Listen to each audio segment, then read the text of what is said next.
আসসালামু আলাইকুম আপুরা ভাইয়ারা, কেমন আছেন সবাই? আশা করি সবাই ভালো আছেন। প্রতিদিনের মতো আজকে নতুন আরেকটি ব্লগ নিয়ে আপনাদের সামনে আসলাম। তো ফারহান আক্তার মুন্নি ব্লগে সবাইকে স্বাগতম। তো আপুরা ভাইয়ারা আজকে মানে সকাল থেকেই ব্যস্ত। সকালে নাস্তা টাস্তা করার পরে এখন রান্নার ঝামেলায় যাব। সকালে অনেক কাজকর্ম করছি, অনেক কিছু করছি। এখন দেখি কি রান্না করি। তো মাছ ভিজাইছি, মাছ রান্না করতে পারি। আর হলো গিয়ে আপনারা ভাইয়ারা যারা ভিডিওটি যেখান থেকে দেখতেছেন অবশ্যই কমেন্টের মাধ্যমে জানাবেন। আর অবশ্যই যাদের সামনে যাবে ভিডিওটি সবাই একটা করে সাবস্ক্রাইব করবেন। আর সবচেয়ে বড় কথা হলো কি আপুরা ভাইয়েরা, আমার সবচেয়ে বড় একটা স্বপ্ন হলো যে আমি বড় একজন ইউটিউবার হব। তো আপনারা যদি আমাকে সাপোর্ট করেন, আমার চ্যানেলটাকে সবাই সাবস্ক্রাইব করেন, তারপর হচ্ছে লাইক কমেন্ট করেন, তাহলে অবশ্যই আমি সফল হতে পারবো। তো আপনাদের ভালোবাসা পেলে আমি অবশ্যই সফল হতে পারবো। তো আপুরা ভাইয়ারা, আপনারা কমেন্টের মাধ্যমে জানাবেন কোন ধরনের ভিডিও দেখতে চান, কোন ধরনের ভিডিও আপনাদের কাছে ভালো লাগে। তো আমি সেরকম ভিডিওই বানাবো। আর হলো গিয়ে পাশে থাকুন, দেখতে থাকুন ভিডিওটি। আর ভালো লাগলে অবশ্যই একটা লাইক করবেন আর কমেন্টের মাধ্যমে জানাবেন ভিডিওটি কেমন লাগে। তো দেখতে থাকুন ভিডিওটি।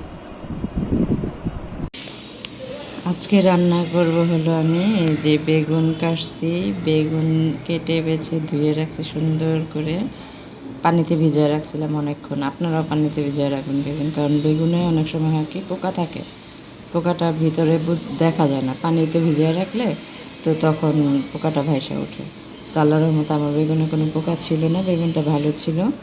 তো বেগুন দিয়ে এই যে এখানে আলু কেটে রাখছি, আলুটা কেটে তারপর সাথে সাথে পানির মধ্যে দিয়ে দেবেন ধোয়ার জন্য, কারণ নইলে আলুটা লাল হয়ে যায়, দেখতে খারাপ দেখা যায়। আর এখানে পেঁয়াজ কাঁচামরিচ ফালি রাখছি আর আস্ত কাঁচামরিচ রাখছি। এটা দিয়ে এখন বেগুন দিয়ে আলু দিয়ে মাছ দিয়ে রান্না করব। তো দেখতে থাকুন ভিডিওটি।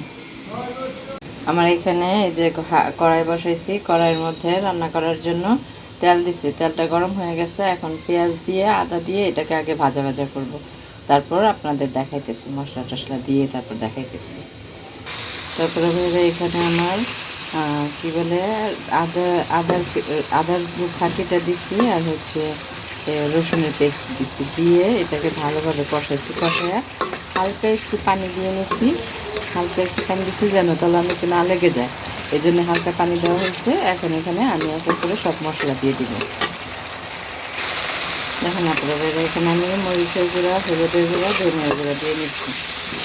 দিয়ে এটাকে মশলাটাকে ভালোভাবে কষায় নেব, একটু লবণ আমার হয় কি জানেন, মজার ঘটনা না কি খারাপ ঘটনা বুঝি না, লবণটা আমার দিতে মনে থাকে না, হয় কম দিয়ে দিই না বেশি দিয়ে দিই, এরকম অবস্থা হয়ে যায়। এটা একটা খারাপ অভ্যাস হয়ে গেল। এখন মশলাটাকে আমি ভালোভাবে কষাবো, লবণ দিয়ে নিচ্ছি। আপনারা কিন্তু সাক্ষী আছেন, হ্যাঁ, বাসায় যদি বকাবকি করে আমার, তখন আপনারা আমরা বলবেন না ও তো লবণ দিচ্ছে, দুষ্টমি করলাম। লবণ পরিমাণ মতোই দিচ্ছি, ভালো লবণ হবে, পরিমাণ মতোই হবে, স্বাদ মতো। তো মশলাটাকে আমি ভালোভাবে তেলের সাথে কষায় নিব।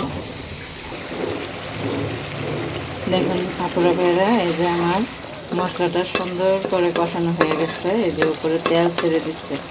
আমি এর মধ্যে এখন এই কী করবো, মাছ দুটো কষাবো। একটা মাছের মাথা দিলাম আর একটা মাছের পিস দিলাম। এই দুটারে এখন ভালোভাবে কষাবো, কষায়া তারপরে হলো আলুটাকে কষাবো। আলুটাকে বেশি কষাবো না, হালকা কষাবো, কষায়া পরে বেগুনটা দিয়ে দিব। তো মাছটা কষানো হোক আমার।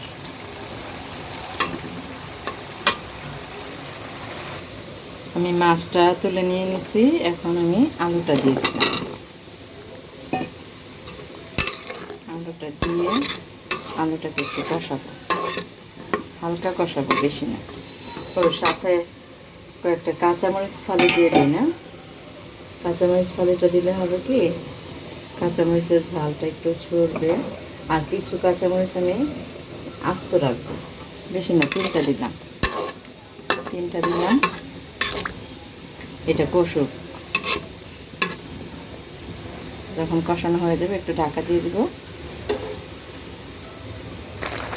দেখুন আপনারা ভাইয়েরা, আমার আলুটা কষানো হয়ে যাচ্ছে। এখন আমি বেগুন দিয়ে দেবো। বেগুনগুলো দিয়ে বেগুনটাকেও কষায় নেব। মশলা আপনার যত ভালো কষবে তত তরকারি মজা হবে, তত তরকারি ভালো হবে। আর মশলাটাকে মানে আপনি অল্প আঁচে কষানোর চেষ্টা করবেন। বেশি আঁচে কষাইতে গেলে না লেগে যাবে, আর তাড়াহুড়া করলে হয় কি যে মশলাটা ভালোভাবে কষে না। আমি বেগুনটা ওইখানে দিয়ে দিলাম। বেগুনটা দিয়ে তাকে এখন ভালোভাবে আলু আর বেগুনটাকে কষাবো। দুইটা ভালোভাবে কষবে। কষানো হয়ে গেলে আমি যে মাছের মাথার একটা মাছের টুকরা আমি রেখেছিলাম ওইটা দিয়ে ঝোল দিয়ে দিব। তখন আমার তরকারি রান্না হয়ে যাবে। তো শেষ পর্যন্ত দেখতে থাকুন। দেখুন আমার তরকারিটা কত সুন্দর হয়েছে, কত সুন্দর একটা কালার আসছে। এখন আমি চুলাটা নিভাই দিব, তারপর আমার তরকারিটা হয়ে যাবে। শেষ। কাঁচামরিচও দিয়ে দিচ্ছি। দেখুন আপুরা ভাইয়েরা, আমার তরকারিটা কত সুন্দর একটা কালার আসছে, দেখছেন? আমার তরকারিটা হয়ে গেছে। তো এখন গোসল টোসল করবো, তারপর খাওয়া দাওয়া করব। তো দেখতে থাকুন ভিডিওটি, পাশেই থাকুন। তো আপুরা ভাইয়েরা, এখন খেতে বসছি, রান্নাবাড়া শেষ। তো আজকে আমার মনটা এত খারাপ, আমার মুখ দেখে হয়তো বুঝতেছেন। আমার সামনে আমার মা, আমার মেয়ে, আমার চোখের পানি টলমল করতেছে, কিন্তু আমি সবার সামনে আমি কান্না করতে পারতেছি না। আমার মনটা এত খারাপ, এত খারাপ, কাউকে আমি বলে বোঝাইতে পারতেছি না। খুবই খারাপ লাগতেছে, খুব। আমার এই দুনিয়াতে আমার মা ছাড়া, আমার আর কেউ নাই, কেউ না। আমারে যদি কেউ বোঝে, একমাত্র আমার মা বোঝে, আর কেউ বোঝে না, কেউ না। আমি কোথায় যাব, কি করব, আমার মাথায় কোনো কিচ্ছু ধরে না। আমি টেনশন করতে করতে পাগল হয়ে যাইতেছি। আমার ভিতরে খাবারও যাইতেছে না, কোনো খাবারই যাইতেছে না। তো আজকে খাওয়া দাওয়ার পরে আজকে আবার একটু বের হব। সবাই একটু আমার জন্য দোয়া করবেন। মনটা আমার খুবই খারাপ। সব বলবো আপনাদের সাথে আমি কথা বলতে পারি। আমি ঘরে কারোর সাথে কথা বলতে পারি না, কারোর সাথে না। তো আপুরা ভাইয়ারা, এখন আমার খাওয়া দাওয়া শেষ করে আমি একটু বাইরে যাব। বাইরে বলতে ওই যে আমার মামাতো বোনের সাথে যাব। মামাতো বোনের সাথে একটু ঘুরবো, বাইরে ঘোরাফেরা করবো, ঘুরে তারপর বাসায় আসবো। মনটা এত খারাপ হয়ে আসছে। আমাকে একমাত্র বুঝলে আমার মাই বুঝে, আর কেউ বুঝে না। তো আমার খাওয়া দাওয়া শেষ। বাইরে অনেকক্ষণ ঘোরাফেরা করছি আমি আর আমার মামাতো বোন। ঘোরার পরে এখন একটু আবার আড়ংয়ে আসছি। এটা হচ্ছে আড়ংয়ের আপনার মানে ইসের সাইডটা, টেবিল ল্যাম্প, তারপর হচ্ছে বেতের জুড়ি টুড়ি, বেতের অনেক কিছুই পাওয়া যায় এখানে। তো এখানে আসলাম। টেবিল ল্যাম্পগুলো অনেক সুন্দর সুন্দর, টেবিল ল্যাম্প এখানে অনেক সুন্দর সুন্দর। তারপরে ভাই আমার মনটা খুবই খারাপ হয়ে আছে, খুবই খারাপ হয়ে আছে। আমি কাউরে বলে বুঝাইতে পারতেছি না আমার মনটা কি পরিমাণ খারাপ হয়ে আছে। আমার কেউ বোঝে না, কেউ না, একমাত্র আমার মা ছাড়া কেউ বোঝে না।